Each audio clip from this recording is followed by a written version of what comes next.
Hello, my dear students. Welcome you all in selection अड्डा classes. आज हम लोग इंडियन पॉलिटी में टॉपिक गवर्नर डिस्कस करेंगे। स्टेट गवर्नर यानी राज्यपाल जो राज्यों में होंगे, और ये टॉपिक होगा एमसीक्यू, ऑब्जेक्टिव क्वेश्चंस होंगे और काफ़ी इंपॉर्टेंट क्वेश्चंस हैं। प्रीवियस ईयर पेपर के क्वेश्चन इसमें सेट किए गए हैं और इम्पोर्टेंट होगा बैंक के लिए, एसएससी के लिए, पुलिस, रेलवे, एसआई, लेखपाल, UPS, PCS and other exams के लिए इम्पोर्टेंट क्वेश्चंस होंगे। हमारे राज्यपाल जो होंगे, स्टेट्स में राज्यपाल होते हैं। हर राज्य में एक राज्यपाल होता है। एक राज्यपाल एक या अधिक राज्यों को देख भी सकता है, तो हर राज्य में एक राज्यपाल होता है। प्रेसिडेंट अपॉइंट करेगा। तो यहाँ पे हम देखेंगे फर्स्ट क्वेश्चन जो यहाँ पे है कि राज्यपाल की नियुक्ति कौन करता है। अपॉइंटमेंट कौन करता है, राज्यपाल की नियुक्ति होती है। राज्यपाल का निर्वाचन या चुनाव नहीं होता है, राज्यपाल की नियुक्ति होती है। तो उनकी नियुक्ति कौन करता है? ऑप्शन है A, B, C and D. राज्यपाल की नियुक्ति कौन करेगा? तो यहाँ पे आपका ऑप्शन होगा, जल्दी बताएंगे। राइट ऑप्शन आपका ए होगा, यानी राष्ट्रपति, प्रेसिडेंट जो होगा वो राज्यपाल की क्या करेगा? नियुक्ति करता है। तो राज्यपाल की नियुक्ति करेगा राष्ट्रपति यानी प्रेसिडेंट। अगर बात करें राज्यपाल की, तो राज्यपाल को जो है जिस तरह से पावर होता है प्रेसिडेंट का यानी सेंटर में, वैसे ही हमारे यहाँ राज्यपाल का पावर होता है स्टेट्स में। तो देखेंगे यहाँ पे कि हमने देखा कि राज्यपाल की नियुक्ति कौन करता है, तो प्रेसिडेंट महोदय करते हैं, राष्ट्रपति। अगर बात करें हम कि शपथ कौन दिलाता है राज्यपाल को, जो गवर्नर होंगे, गवर्नर को शपथ कौन दिलाता है, तो शपथ हमें दिलाते हैं मुख्य न्यायाधीश। कहाँ के मुख्य न्यायाधीश? तो एक होता है हाई कोर्ट और एक होता है सुप्रीम कोर्ट। जो हमारे हाई कोर्ट के मुख्य न्यायाधीश, क्योंकि ये राज्यपाल जो होते हैं स्टेट में होते हैं, इसलिए हाई कोर्ट के जो मुख्य न्यायाधीश होंगे वो इनको शपथ दिलाते हैं। नेक्स्ट क्वेश्चन देखेंगे, क्वेश्चन नंबर सेकंड। राज्यपाल को शपथ कौन दिलाता है? राज्यपाल को शपथ कौन दिलाता है? क्वेश्चन हमने ऊपर ही आपको बता दिया था। ऑप्शन नंबर ए है, बी है, सी है, डी है। कौन से ऑप्शन होंगे आपके? तो जल्दी से बताएंगे कि राज्यपाल को शपथ कौन दिलाता है। तो शपथ हमारे दिलाते हैं सी, यानी हाई कोर्ट के न्यायाधीश जो होंगे, यानी मुख्य न्यायाधीश होते हैं, chief justice of India. High court मुख्य न्यायाधीश होंगे यहाँ पे, या फिर मुख्य न्यायाधीश नहीं है तो जो सीनियर होंगे वो दिलवाएंगे। तो यहाँ पे होगा हाई कोर्ट के मुख्य न्यायाधीश। क्वेश्चन नंबर थर्ड, राज्यपाल का कार्यकाल कितने दिनों का होता है? यानी राज्यपाल अपने पद पर कितने दिनों तक, कितने वर्षों तक रहते हैं। तो राज्यपाल का जो कार्यकाल होगा वो ए, बी, सी, डी, यानी चार ऑप्शन दिए गए हैं। जल्दी बताइए कौन सा ऑप्शन होगा यहाँ पे, कौन से कितने वर्षों का उनका कार्यकाल होगा राज्यपाल का? तो राज्यपाल का कार्यकाल होता है 5 वर्षों का। जो राष्ट्रपति का कार्यकाल होता है सेंटर में, वही राज्य में राज्यपाल का कार्य होता है, यानी 5 वर्ष का कार्यकाल होता है, 5 ईयर्स का। Option number B is the correct. Next number fourth, राज्यपाल पद के लिए न्यूनतम आयु क्या होना चाहिए? ऑप्शन क्या आपके पास है? ए है, बी है, सी है और डी है। चार ऑप्शन है, जल्दी बताइए कि ऑप्शन नंबर कौन सा होगा यहाँ पे। तो अगर आप जानते होंगे प्रेसिडेंट के बारे में, तो प्रेसिडेंट के लिए जो आयु है, न्यूनतम आयु पद पे राज्यपाल बनने के लिए, वही प्रेसिडेंट बनने के लिए जो आयु है वही यहाँ राज्यपाल के लिए भी है। तो न्यूनतम जो आयु का प्रावधान किया गया है 35 वर्ष, यानी ऑप्शन नंबर सी यहाँ पे सही है। राज्यपाल पद के लिए न्यूनतम आयु 35 ईयर। क्वेश्चन नंबर 5, भारत के प्रथम महिला राज्यपाल कौन है? भारत की प्रथम महिला राज्यपाल, ए, बी, सी, डी, और चार ऑप्शन आपके पास हैं। प्रथम महिला राज्यपाल, तो प्रथम महिला राज्यपाल जो हैं आपके ऑप्शन नंबर ए, यानी सरोजनी नायडू हैं। राज्यपाल जो होंगी सरोजनी नायडू हैं। इन्होंने ही राज्यपाल के बारे में कहा था कि राज्यपाल एक ऐसा पद है, एक ऐसा व्यक्ति है जो कि सोने की चिड़िया में बंद रहता है। राज्यपाल का पद एक ऐसी चिड़िया के समान है जो कि सोने की पिंजड़े में बंद है, यानी उसके कार्य सीमित हैं। अधिकार तो बहुत हैं, सोने की चिड़िया में है, लेकिन उसके कार्य जो हैं सीमित होते हैं। नेक्स्ट देखेंगे आप क्वेश्चन नंबर, राज्यपाल पद के लिए किस सदन के सदस्य बनने की योग्यता होनी चाहिए? राज्यपाल अगर बनना है तो सदन का सदस्य नहीं, बल्कि सदन का सदस्य होने की योग्यता होनी चाहिए। राज्यपाल पद अगर आपको बनना है तो किस सदन के सदस्य की योग्यता आपके अंदर होनी चाहिए? ए है, बी है, सी है, डी है। तो राज्यपाल बनने के लिए किस सदन का सदस्य होना चाहिए? ऑप्शन नंबर यहाँ पे सी, यानी विधानसभा का सदस्य बनने की आपके पास योग्यता होनी चाहिए। विधानसभा सदस्य बनने की अगर योग्यता है तो आप राज्यपाल पद पर आ सकते हैं, आसीन हो सकते हैं। नेक्स्ट क्वेश्चन नंबर 7, किसी भी राज्य में राष्ट्रपति शासन की सिफारिश कौन करता है? अगर राज्य की जो हमारे शासन व्यवस्था है, अगर वो सुचारू रूप से नहीं चल पा रही है तो राज्यपाल जो है राष्ट्रपति शासन के लिए सिफारिश करता है। तो किसी राज्य में राष्ट्रपति शासन की सिफारिश कौन करता है? तो राष्ट्रपति शासन करेगा बी, यानी राज्यपाल। राज्यपाल उस राज्य की सूचना देता है और राष्ट्रपति शासन की सिफारिश करता है किससे? राष्ट्रपति महोदय से। आपने देखा होगा आपातकाल में 3 अनुच्छेद हैं, 352 है, 356 है और 360 है। 352, 356, 360। तो राष्ट्रीय आपात होता है 352 में राष्ट्रीय आपात, 356 में आपका होता है राष्ट्रपति शासन जो राज्यों में लगाया जाता है, और 360 है वित्तीय आपात। 352, 356, 360 ये आपके कई बार पूछे जाएंगे, तो हमेशा ध्यान रखेंगे। 352 हमारा है राष्ट्रीय आपात, नेशनल इमरजेंसी। 352 हमारा है प्रेसिडेंट रूल, यानी राष्ट्रपति शासन। 356 और 360 है फाइनेंशियल इमरजेंसी, यानी वित्तीय आपात। नेक्स्ट क्वेश्चन देखेंगे कि क्वेश्चन नंबर 8, ये हमने बता ही दिया राष्ट्रपति सिफारिश कौन करता है। क्वेश्चन नंबर 8 देखेंगे, राज्यपाल पद संविधान के किस भाग में है? राज्यपाल का जो पद है संविधान के किस भाग में है? ऑप्शन नंबर ए है, बी है, सी है, डी है। 4 ऑप्शन आपके पास दिए गए हैं। तो राज्यपाल पद जो है संविधान के किस भाग में रखा गया है? तो चूंकि राज्यपाल किससे संबंधित है? तो राज्य से संबंधित है। और संविधान में आप देखेंगे तो राज्य किस भाग में आता है? तो राज्य जो होता है भाग 6 में आता है। तो हमारा जो राज्यपाल है भाग 6 में है, तो ऑप्शन आपका होगा बी। भाग 1 में हमने बताया भी था आपको, भाग 1 में क्या है? तो भाग 1 में संघ है, उसके राज्य क्षेत्र हैं। भाग 2 में क्या है? भाग 2 में नागरिकता है। भाग 3 में क्या है? भाग 3 में मौलिक अधिकार है। और भाग 4 में क्या है? भाग 4 में राज्य के नीति निर्देशक तत्व हैं। और उसके बाद भाग 5 में क्या है? भाग 5 में केंद्र है। और भाग 6 में आपने देखा कौन है? तो भाग 6 में राज्य है।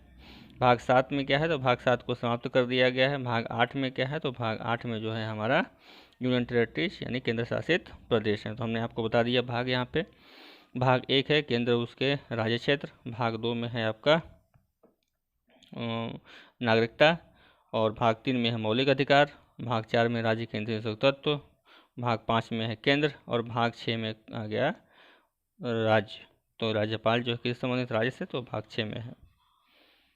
नेक्स्ट देखेंगे 9th नंबर, राज्य कार्यपालिका का संवैधानिक प्रमुख कौन होता है? हमारी कार्यपालिका होती है, हमारा जो संविधान में जो हमारा स्तंभ बनाया गया है 3 स्तंभ है। एक होती है आपकी विधायिका, एक होती है आपकी कार्यपालिका, और एक होती है न्यायपालिका। विधायिका, कार्यपालिका, न्यायपालिका, ये हमारे संवैधानिक जो है 3 स्तंभ बनाए गए हैं। संवैधानिक स्तंभ हैं 3। चौथा स्तंभ हमारा माना जाता है मीडिया को, यानी हमारी जो मीडिया इस समय है उसको हमारा माना जाता है कि हमारे संविधान का जो होता है चौथा स्तंभ है। यानी चौथा स्तंभ हमारे लोकतंत्र की है। तो विधायिका क्या करता है? ये कानून बनाता है, कार्यपालिका उसको लागू करवाता है, और न्यायपालिका उसी कानून के आधार पर न्याय देती है। तो विधायिका, कार्यपालिका और न्यायपालिका 3 अंग हैं, और चौथा अंग हमारा माना जाता है किसको? मीडिया को। तो यहाँ पे संवैधानिक प्रमुख कौन होता है? तो राज्य कार्यपालिका का, तो राज्य कार्यपालिका का राज्यपाल होगा, यानी ऑप्शन नंबर यहाँ पे सी राइट होगा, राज्यपाल। नेक्स्ट देखें क्वेश्चन, महाधिवक्ता राज्य लोक सेवा आयोग के अध्यक्ष या सदस्यों की नियुक्ति कौन करता है? महाधिवक्ता आप देखेंगे इसको बोला जाता है एडवोकेट जनरल, ये राज्यों में होते हैं और राज्य सरकार के कानूनी सलाहकार होते हैं, राज्य सरकार के अधिवक्ता होते हैं। उसके बाद देखेंगे राज्य लोक सेवा आयोग, जो राज्यों में पीसीएस के एग्जाम करवाती है। आयोग के अध्यक्ष और उसके सदस्यों की नियुक्ति कौन करता है? तो क्योंकि राज्य की बात है तो राज्यपाल करते हैं। अगर यहीं राज्य न होकर के संघ लोक सेवा आयोग होता तो उसकी नियुक्ति कौन करता है? राष्ट्रपति महोदय करते। लेकिन यहाँ पे राज्य लोक सेवा आयोग है तो उसकी नियुक्ति कौन करेगा? राज्यपाल महोदय करेंगे। क्वेश्चन नंबर 11 देखेंगे, राज्य विधान परिषद में कितने सदस्यों को मनोनीत करता है राज्यपाल? राज्यपाल देखेंगे तो जो विधान परिषद है हमारा, उसमें कितने सदस्यों का मनोनयन करते हैं हमारे राज्यपाल महोदय? राज्यपाल महोदय को कितने मनोनयन की शक्ति दी गई है? ऑप्शन आपके पास ए है, बी है, सी है। ए, बी और सी, 3 ऑप्शन दिए गए हैं आपके पास। तो ऑप्शन नंबर बी यहाँ पे राइट है, यानी 1/6 सदस्यों को राज्य विधान परिषद में सदस्यों को मनोनीत कर सकता है राज्यपाल। क्वेश्चन नंबर बी, राज्य विधानसभा में कितने आंग्ल भारतीय समुदाय के लोगों को मनोनीत, राज्य विधानसभा में कितने आंग्ल भारतीय समुदाय के लोगों को मनोनीत करता है, यानी राज्यपाल जो होता है विधानसभा में कितने लोगों को मनोनीत करता है। विधानसभा की बात करें तो विधानसभा जो हमारा होगा उसमें कितने लोगों को मनोनीत करेगा राज्यपाल महोदय। आपके पास ऑप्शन है A, B, C and D. कितने लोगों को करता है, तो ऑप्शन नंबर ए यहाँ पे राइट है, यानी 1 लोगों को वो आंग्ल भारतीय समुदाय से मनोनीत कर सकता है। आंग्ल भारतीय समुदाय वो समुदाय होता है, वैसे लोग जो विदेशी थे और किसी कारणवश इंडिया में रह गए, तो उस समुदाय का प्रतिनिधित्व करने के लिए आंग्ल भारतीय समुदाय, यानी इसको आंग्ल भारतीय समुदाय कहा जाता है, एंग्लो इंडियन।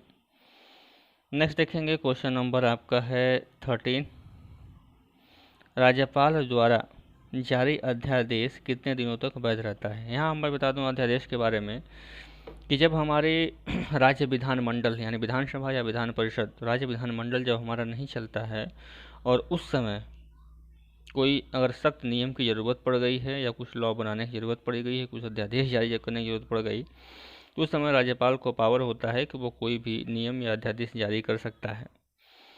तो उसे ही बोला जाता है अध्यादेश, इसको बोला जाता है ऑर्डिनेंस।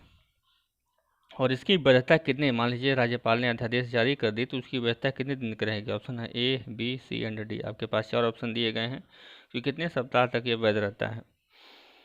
तो अगर हमारा विधानमंडल चालू हो गया और वह इस बिल को पास कर दिया तो वह पास समझा जाता है। अगर नहीं चलता है, विधानमंडल की बैठक नहीं होती है, तो वह 6 माह के बाद स्वतः ही समाप्त हो जाता है, यानी इसकी जो वैधता होगी वो 6 माह नहीं 6 सप्ताह तक, 6 सप्ताह तक इसकी वैधता होती है। और ऑप्शन नंबर सी यहाँ पे सही है।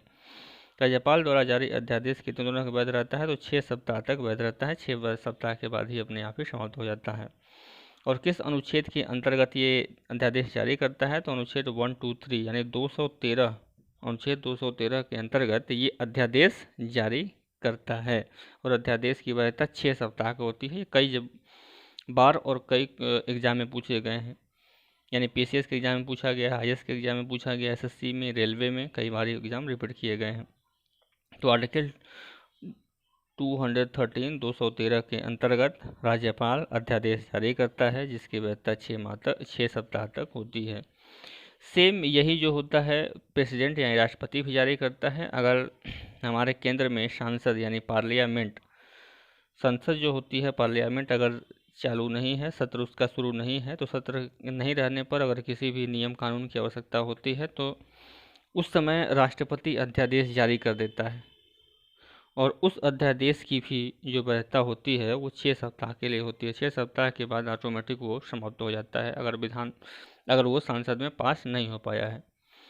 तो देखेंगे प्रेसिडेंट जो जारी करता है वो आर्टिकल 123 यानी 123 123 के अंतर्गत प्रेसिडेंट जो हमारा आर्टिकल अध्यादेश जारी करता है ऑर्डिनेंस, और राज्यपाल 213 यानी 213 के अंतर्गत। नेक्स्ट देखेंगे भारतीय संविधान के अनुसार पदों के वरीयता क्रम में राज्यपाल का रैंक क्या है। राज्यपाल की अगर हम रैंक की बात करें, राज्यपाल का रैंक क्या है उनके अनुसार पदों के वरीयता क्रम में, तो यहाँ पे देखेंगे आपके पास ऑप्शन है A, B, C and D. 4 option है। 14वां क्वेश्चन कह रहा है, ध्यान से इसको पढ़िए कि रैंक के आधार पर, रैंकिंग के आधार पर कौन सा है। तो आप देखेंगे कि पहले नंबर पे हमारा राष्ट्रपति महोदय हैं, महामहिम जो होते हैं महामहिम राष्ट्रपति महोदय। दूसरे नंबर पे हैं हमारे उपराष्ट्रपति महोदय, और तीसरे नंबर पे हमारे हैं प्राइम मिनिस्टर महोदय, और चौथे नंबर पे हमारे हो जाएंगे राज्यपाल महोदय, यानी ऑप्शन नंबर बी यहाँ पे राइट है, फोर्थ नंबर 4। नंबर 15 देखेंगे, किस विधेयक के अतिरिक्त राज्यपाल किसी विधेयक को पुनः विचार के लिए विधेयक के अतिरिक्त राज्यपाल किसी विधेयक को पुनः विचार के लिए राज्य विधानमंडल के पास भेज सकता है, परंतु दोबारा पारित किए जाने पर वह अपनी सहमति के लिए बाध्य हो जाता है। वित्त विधेयक या धन विधेयक या इनमें से कोई नहीं। तो राष्ट्रपति जो होता है राज्यपाल, किस विधेयक के अतिरिक्त राज्यपाल किसी विधेयक को पुनः विचार के लिए विधानमंडल के पास भेज सकता है, परंतु दोबारा पारित किए जाने पर वो अपनी सहमति के लिए बाध्य है। पहला विधेयक है आपका धन विधेयक, दूसरा है वित्त विधेयक, तीसरा है दोनों और डी है चौथा। जल्दी बताइए, आपके पास क्या ऑप्शन है? 4 ऑप्शन है आपके पास है। तो किस विधेयक को वो अपने पास रख सकता है और दोबारा अगर पास कर दिया विधानमंडल तो दोबारा पास होने की स्थिति में उसे पास ही माना जाता है या उसको दोबारा वापस नहीं लौटा सकते हैं। तो आप देखेंगे यहाँ पर कि राज्य विधानमंडल जो हमारा विधेयक पढ़ता है 6 माह के भीतर तो उसे लौटाया जाता है। तो यहाँ पे जो हमारा होगा वित्त विधेयक, वित्त विधेयक के अतिरिक्त वित्त विधेयक को लौटा ही नहीं सकता है, वित्त विधेयक को सहमति की आवश्यकता होती है। वित्त विधेयक के अतिरिक्त अन्य सभी विधेयक को वो एक बार लौटा सकता है। वित्त विधेयक के अतिरिक्त वित्त विधेयक जो होता है वो उसको लौटा नहीं सकता है, इस पर केवल उसकी सहमति की आवश्यकता होती है। तो वित्त विधेयक के अतिरिक्त जो होता है वो कोई भी विधेयक को पुनः विचार के लिए भेज सकता है और दोबारा फिर उसे वो मानने के लिए बाध्य हो जाएगा, सहमति होने के लिए बाध्य हो जाएगा। ये भी क्वेश्चन आपके कई बार आ चुके हैं एग्जाम में। ये सारे क्वेश्चन आप रिपीट करेंगे, बहुत ही इंपॉर्टेंट क्वेश्चन है। And thank you, best of luck.